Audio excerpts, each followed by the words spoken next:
You're here on News Desk. Thank you very much for your company. And now on the Metro Mass Transit issue, that is having resumed the strike, calling off the strike yesterday, would now go to the Bono region. Nestor Kafuya Joma is joining us from there with an update. Hello, Nestor.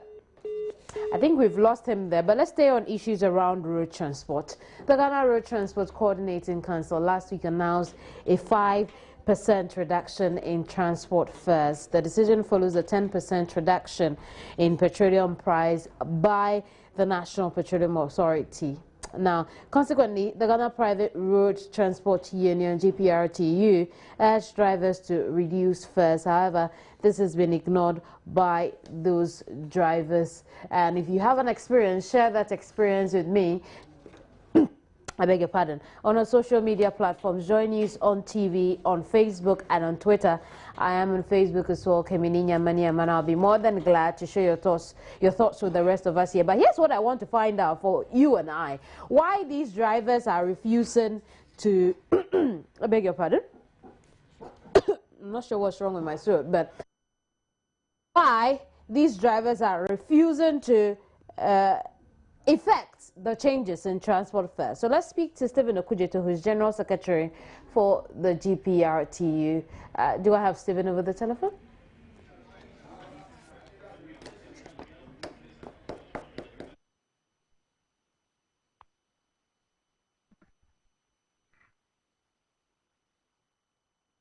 So we can now speak with Stephen Okudzeto. Stephen, you're welcome to the program. Thank you, madam. Stephen, why are your men not effecting the 5% reduction? Well, not all. We've been monitoring what is going on since yesterday from all the 10 regions. Okay. And we realized that the long-distance vehicles, they have complied with the directive. But the trotros are the areas where we are having a small problem. Some have complied and some refuse to comply. And management is meeting this morning to apply sanctions against those who refuse to comply. Let's take the issue one after the other. The issues one after the other. Do you know why those drivers are refusing to comply? Well,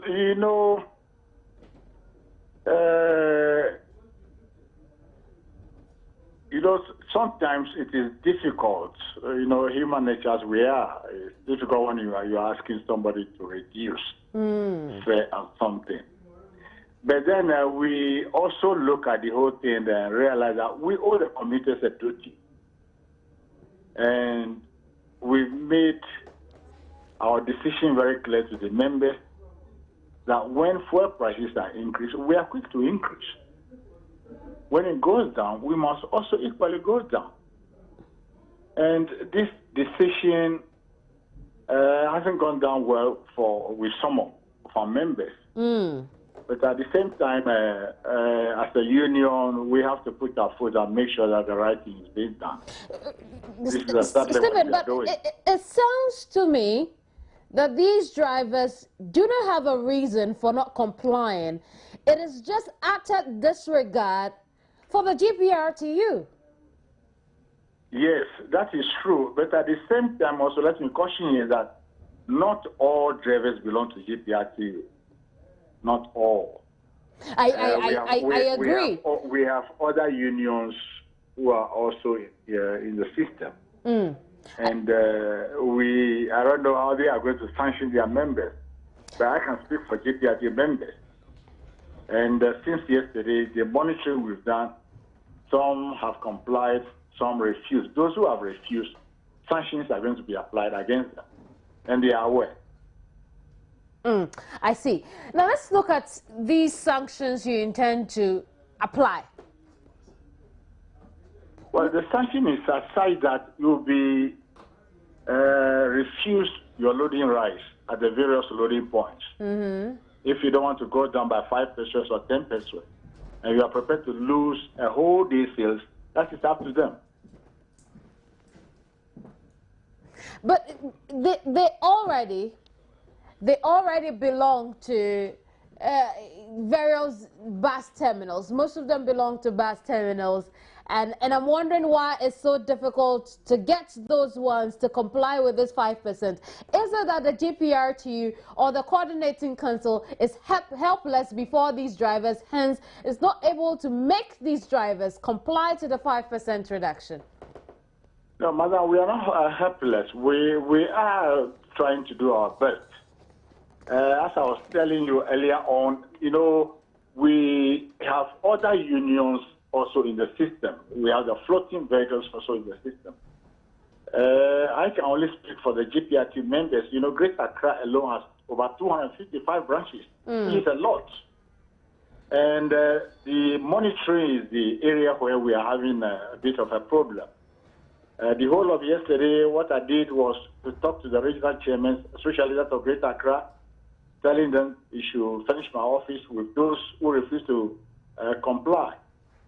I talked to Brong Ahafo, I talked to Ashanti region, Central region, Eastern region. All those regions are complying. So we are still monitoring. I see. How soon should commuters expect that they'll be paying actual fares for the service they receive from these commercial vehicles? Madam, you see, GPRT has become a huge union, and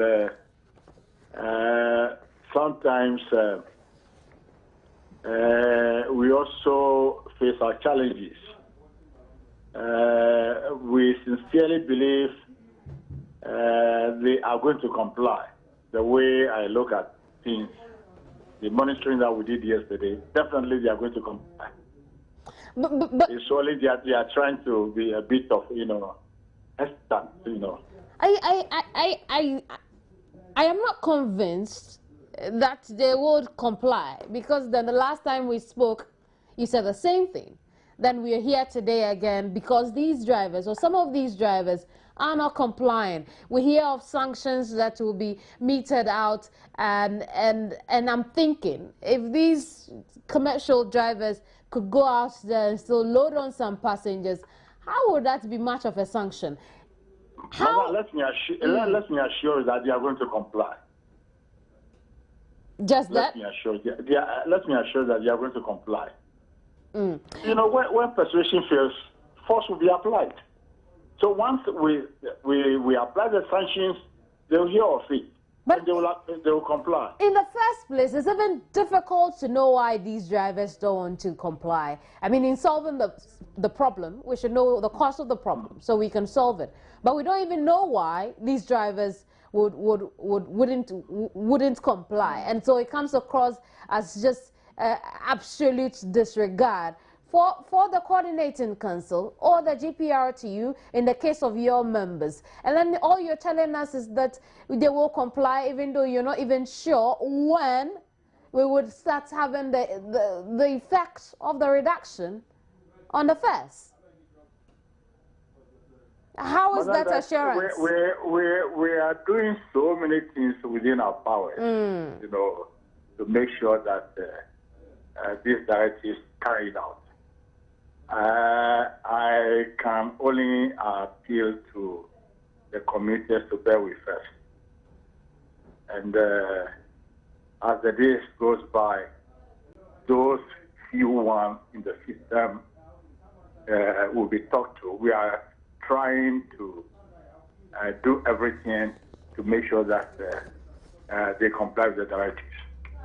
That's all I can say as for now. I see. We'll look at how that pans out in days to come. Thank you very much, Stephen. Stephen Okudutu. Thank you, Madam. Is General Secretary for the GPRTU.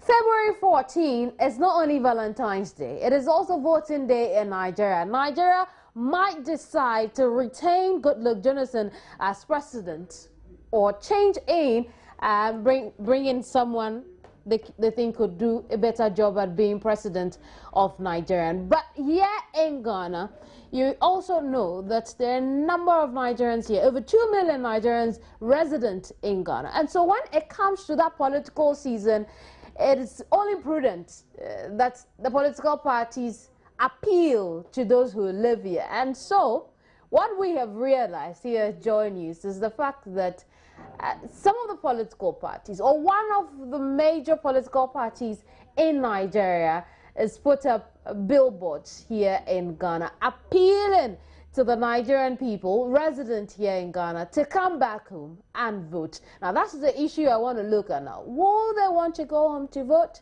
in the midst of all the security situation there? I want to show you some of those billboards as well. I'm going to show you that in a bit from a live feed we are bringing you. But then we'll speak to some of these Nigerians as to what they think about this extensive coverage of voter, what's the word for that? Voter appeal that gets all the way here in Ghana from Nigeria. And let's go take a look at that now.